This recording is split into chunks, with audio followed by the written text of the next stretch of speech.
Wednesday, January 6th, 2021, 10 a.m. Alaska time. Good morning and welcome to the first oil and gas lease sale for the coastal plain of the Arctic National Wildlife Refuge.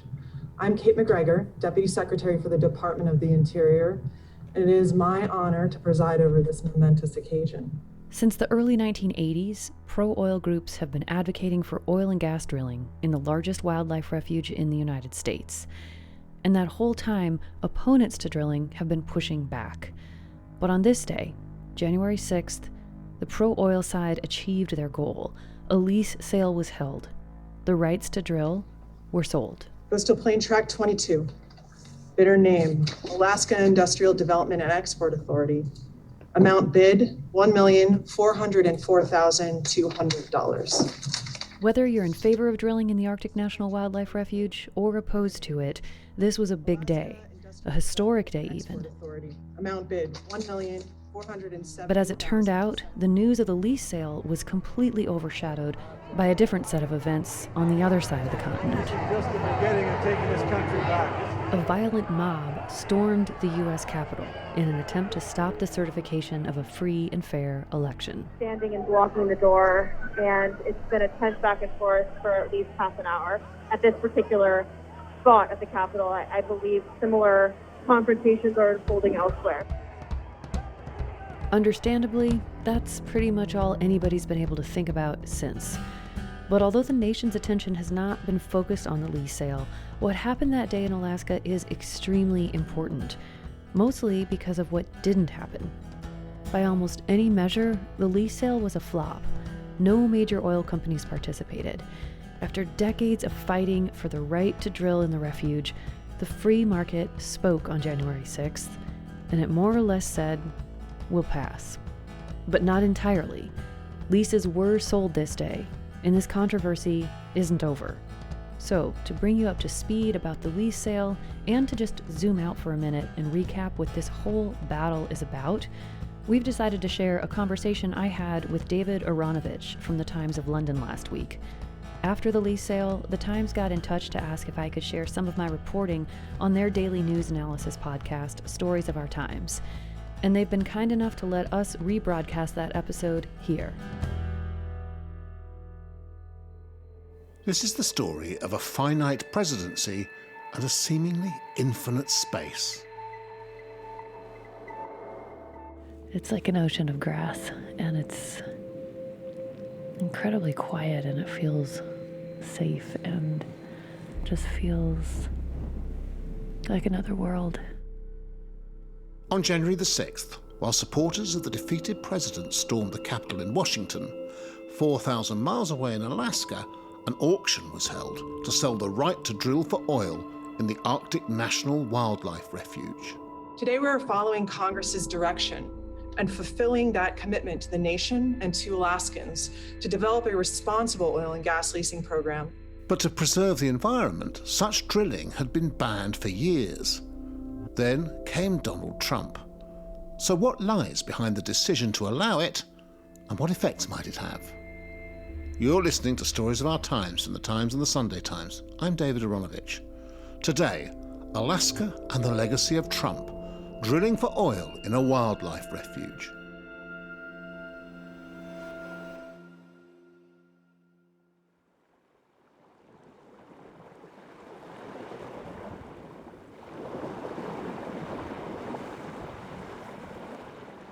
Those are the sounds of Alaska's far northeastern region, home to the Arctic National Wildlife Refuge, or ANWR, a federal protected area since 1960 and one of the United States' most remote regions. No roads run here, but the reindeer do, and the bears lumber all three types of North American bear, black, brown, and polar. But underneath the caribou and the Arctic foxes lies a huge deposit of oil. By some estimates, up to 10 billion barrels, the extraction of which would mean jobs for the local population and money for the state of Alaska. But at what cost? Meet my guide to the far north. My name's Amy Martin, and I'm a reporter. And about 5 years ago, I founded a podcast and radio show called Threshold. And we take one complicated environmental issue and we look at it in depth. This most recent season, we explored the big decades-long controversy over drilling for oil in the Arctic National Wildlife Refuge in Alaska. Now, how did you come across the story that you covered in the series? I actually remember hearing about it at the end of high school, and I'm 48 years old. So we've been fighting over this question of whether or not we're going to drill for oil in the country's largest wildlife refuge since the 80s. And so even when I first heard about it, it was already kind of an old topic. And now here we are all these years later. What is the Arctic National Wildlife Refuge like? I mean, what were your first impressions when you visited? The Arctic National Wildlife Refuge is enormous, first of all. So picture a piece of land about the size of Austria up in the far northern, kind of northeastern part of Alaska. So it's bordered by Canada on the east. And you get there through a series of plane rides, and the planes get smaller and smaller as you go. So first you get to Anchorage, and then over to a little village called Koktovik, which is the only village that's located inside the boundaries of the Arctic National Wildlife Refuge. But it's actually on a barrier island. And so then once you're on the island, then you have to walk around town and be nice to people and eventually find someone who'll put you in their boat and take you across over to the refuge itself. So it's not a day trip, is it? No, it's not. No, it's not. But it's a great trip, and I highly recommend it.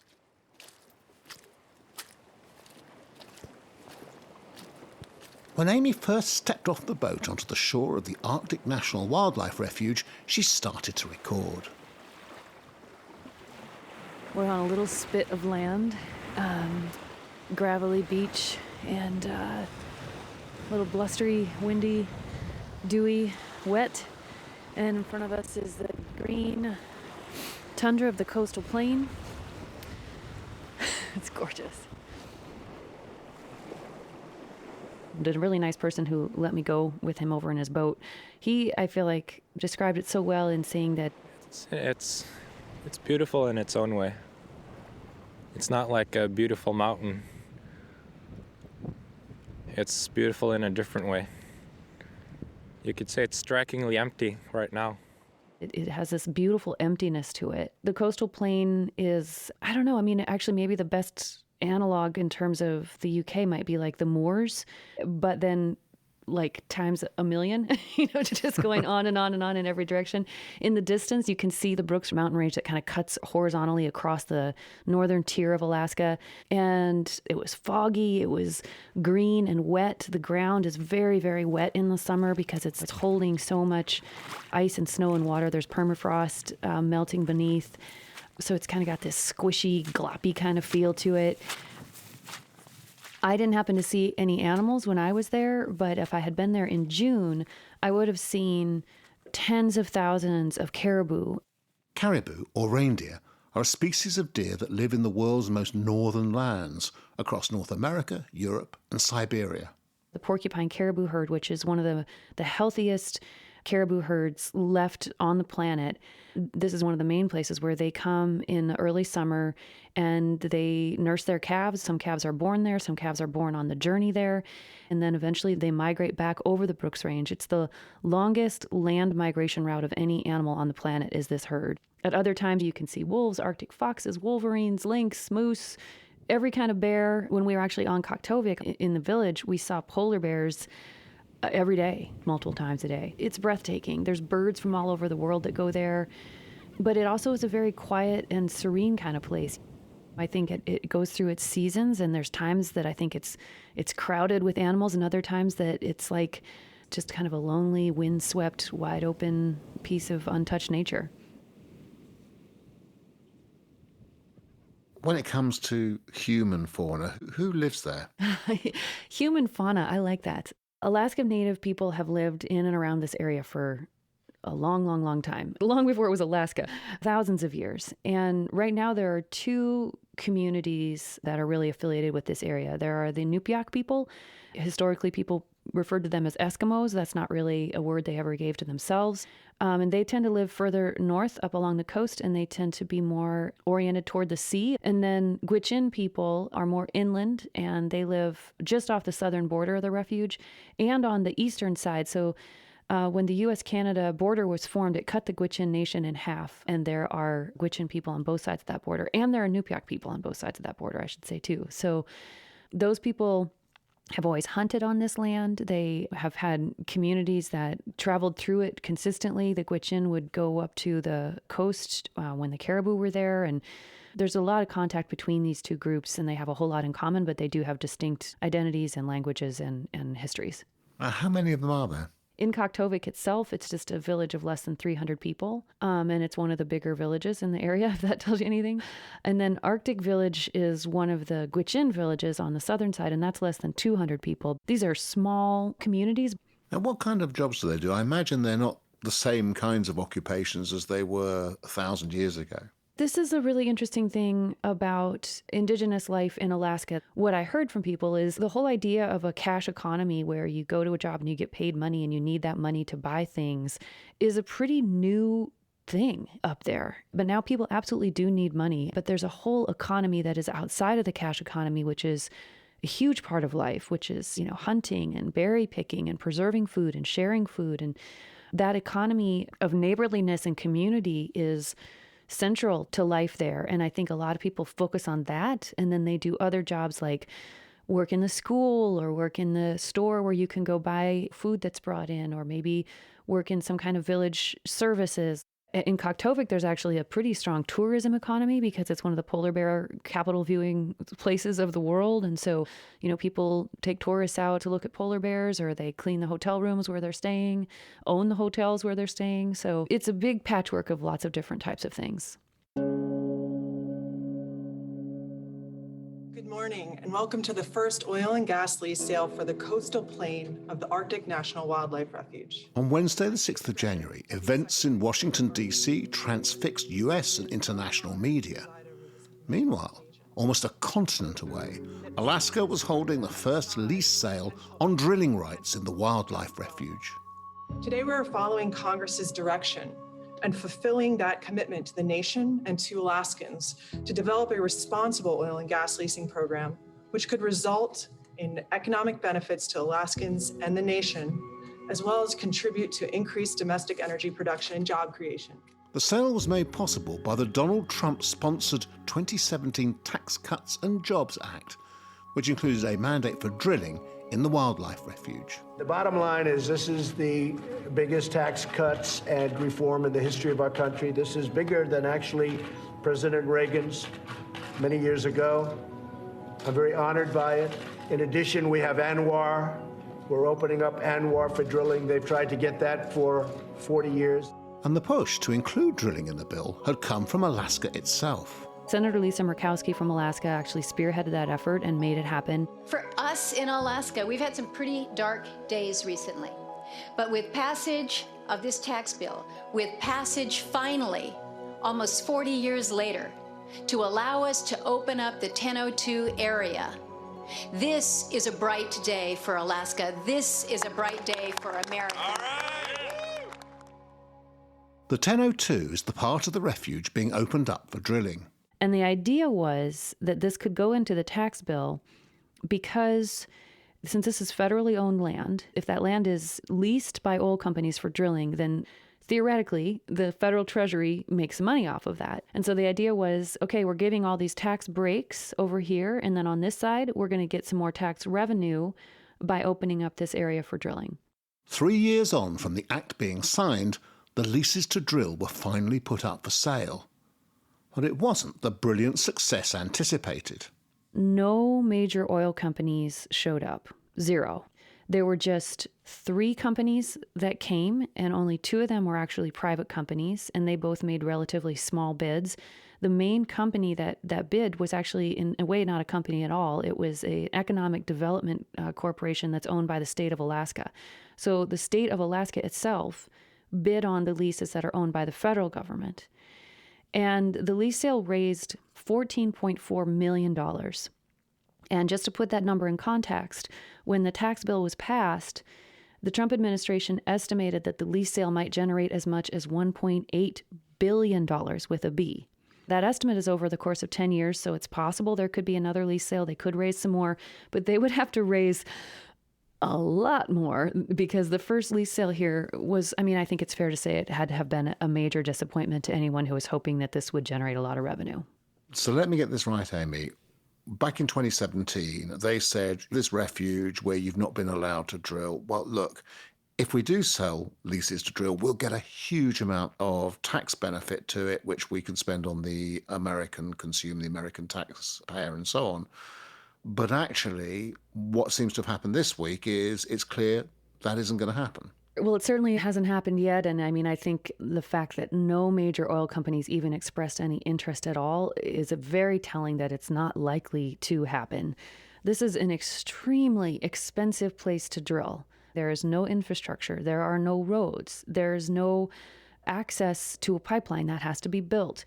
And it's extremely unpopular with the American people to drill there. So there's the public relations costs of doing this as well. There are 4 lawsuits in place aiming to stop this drilling. And so anybody who drills is probably going to get tied up in litigation. And more to the point, we're in the middle of an oil glut. We had oil prices go into negative territory for the first time ever in 2020. There is so much oil circulating around the world right now that producers actually are having a hard time offloading it. You can take all of concern about polar bears, climate change, any other sort of values questions out of it. And it seems like what the oil companies are saying is this does not make economic sense. And yet the state of Alaska is charging forward saying we got to do this. Okay, we'll come on to what some of the arguments might be locally in a moment. Can we first assess what we imagine the impact of large-scale drilling would be in the refuge if it did happen? I think one thing that needs to be said is that drilling in the refuge would not necessarily look like a Texas oil field with a drill rig every 10 feet and smoke billowing into the air. What they say is that they would do directional drilling where you make one drill pad and then you can drill from there in many different directions. So it would be lower impact maybe than like the worst images of drilling that people might have in their minds. On the other hand, just to do the seismic testing, which is what you need to do to figure out where the oil is, they're talking about a mobile camp of people that would have 180 people in it. They're talking about putting in a temporary airstrip. They're talking about huge machines moving in a grid-like pattern back and forth across this area for months. There's no way, even if they did it in the most sensitive and careful way possible, we're talking about a place right now that has almost no visible human impact. And so anything you do is going to look and feel dramatically different. Some of the people who live in Koktovik, that little village I was mentioning, are for drilling, and some of them are not. And that impact is what really people spoke about, of like, this is land that is precious to me. I have always hunted there. My grandparents and great-grandparents and all everything back have always hunted there. And we go there for the quiet and the peace and for the contact with the animals. And how is that going to be if there are planes flying overhead every hour?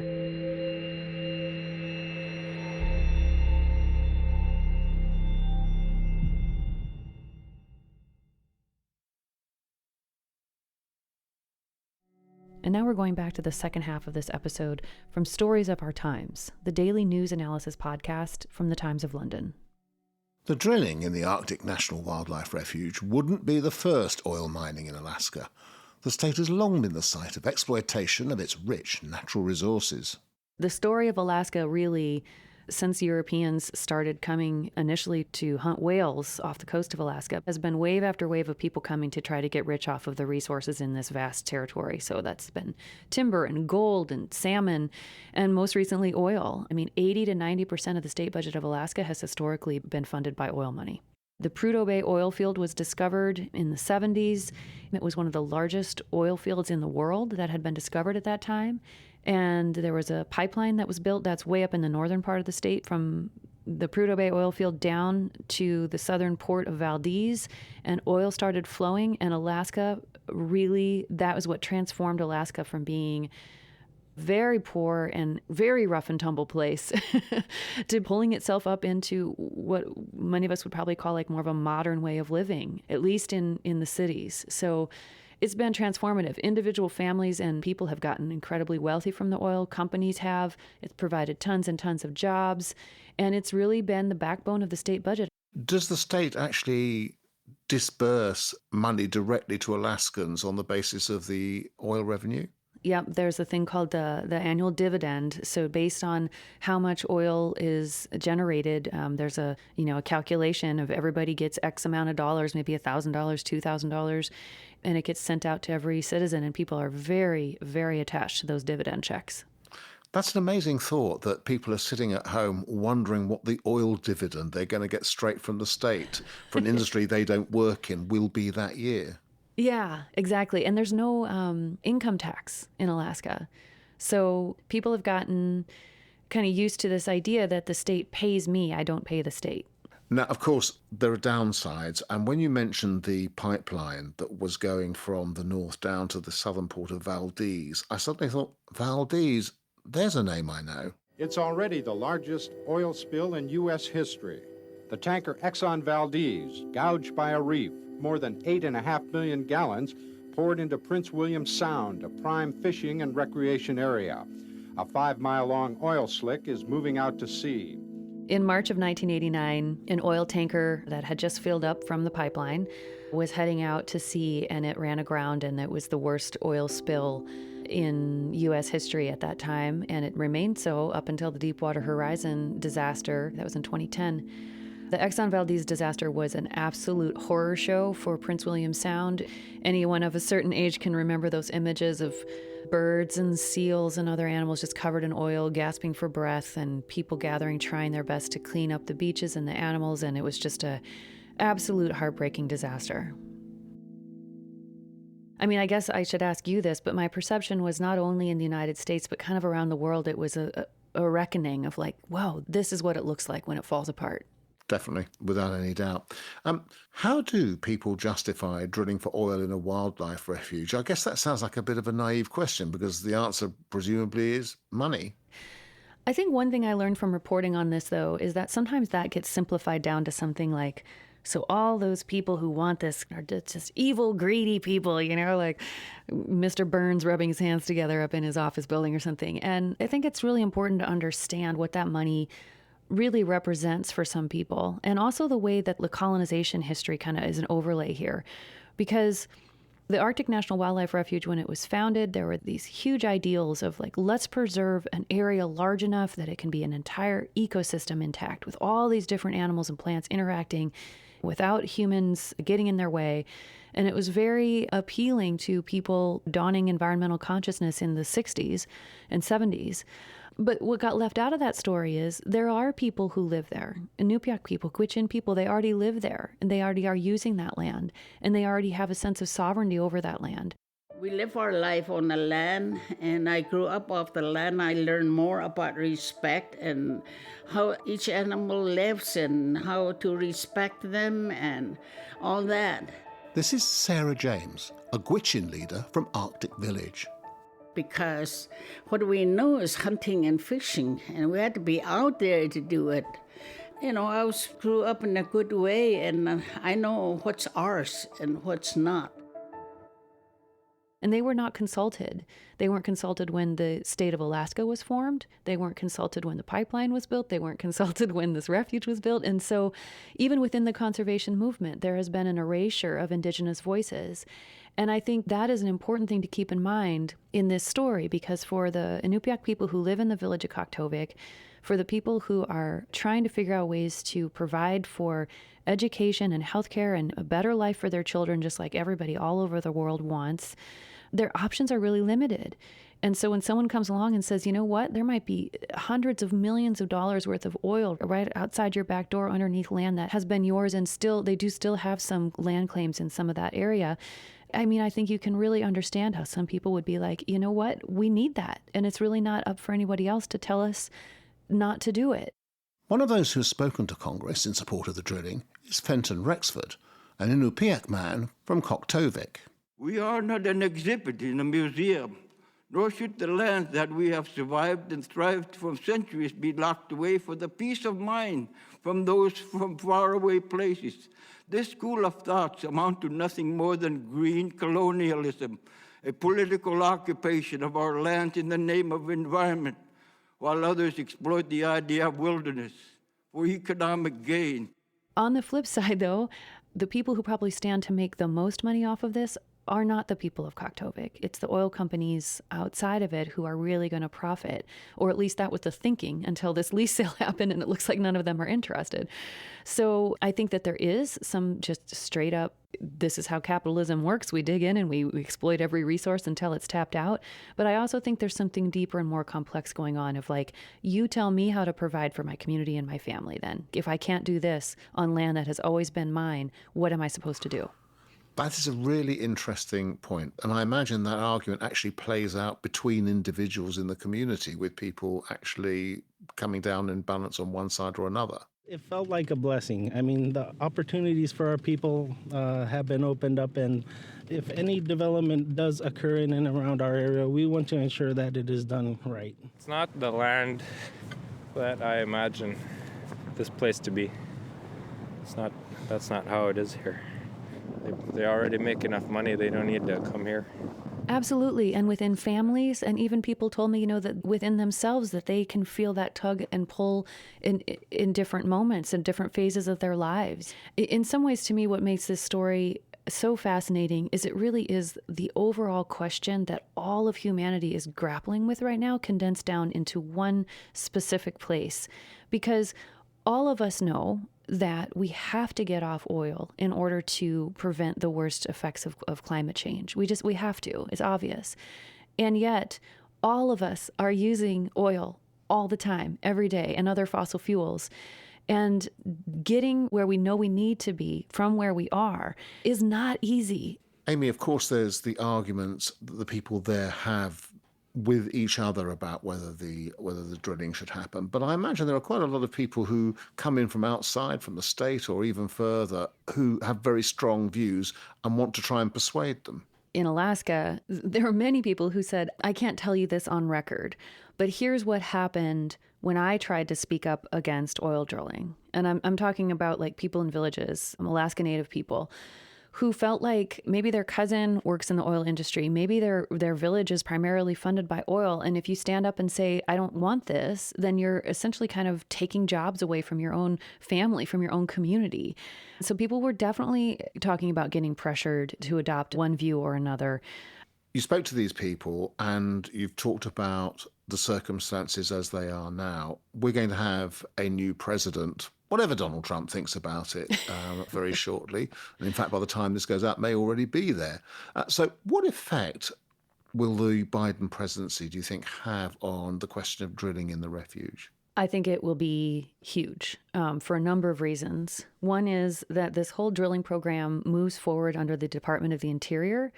The Department of the Interior is now almost certainly going to be led, she has to get confirmed, but by Deb Haaland, who is an indigenous woman from New Mexico. She will be the first Native American to hold a cabinet position in the history of the United States. And she is very explicitly against drilling in the refuge. So just that alone is huge for this story. And then there are these 4 lawsuits that are underway to try to stop drilling. The defendant in all those lawsuits is the Department of the Interior. And so when the Department of the Interior switches from being led by the Trump administration to the Biden administration, I think it's going to be very interesting to see what they do. I mean, if they don't want to defend these cases, do they just say, okay, we surrender, you're right, we need to start over on this? But there is a hitch here, which is in 2017, Congress did not just say, you are allowed to have a drilling program in the Arctic National Wildlife Refuge. They mandated it. They said, we must have a lease sale. And once somebody owns a lease, it's very hard to take it away. So I think most likely Congress will need to pass another law that says, okay, we're invalidating that part of the Tax Cuts and Jobs Act. And the fact that the Senate just went for Democrats, there's a chance that that kind of legislation could get through. But it's going to be a fight. Yeah, it's actually even more difficult than that, isn't it? And thinking about it, because it's such a slender majority, you might want Senator Lisa Murkowski for something, and she might want this as a trade. Exactly. Yep. Now, you've located some of this in the question about whether or not we want oil drilled or used at all, and the new administration will move significantly against it. Would there be any way of compensating people in the area for the loss of future revenue from oil, given that there aren't that many people and that we feel quite strongly about the problems of climate change? It's the kind of question that really can only be entertained within a political system where we recognize that climate change is real and it's happening, and that oil is one of the causes of it, and the fact that we're moving into an administration that has that basic understanding of the facts of the matter opens up possibilities for all kinds of problem solving like that. I actually heard some people in Koktovik saying similar things like, we're smart people. We've survived here for thousands of years. I do not believe that this is the only way that our community can survive and thrive.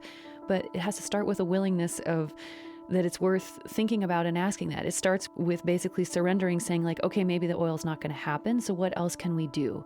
And it's that first bit of like, maybe the oil's not going to happen that we're still stuck on here.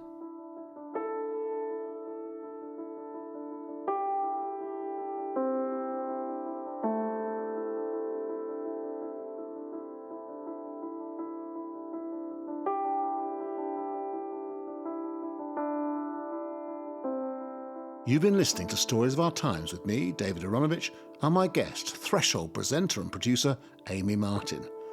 You can hear more of the Threshold series about the Arctic National Wildlife Refuge by searching Threshold Refuge wherever you get your podcasts. We'd also really like to thank Threshold for permission to use audio from the series in this podcast. The producer was Edward Drummond, the executive producer is Poppy Damon, and sound design was by Carla Patella. And if you have a story you think we should be covering, an idea for a future episode, or thoughts on what you've just heard, you can send us an email by writing to storiesofourtimes@thetimes.co.uk. See you again soon.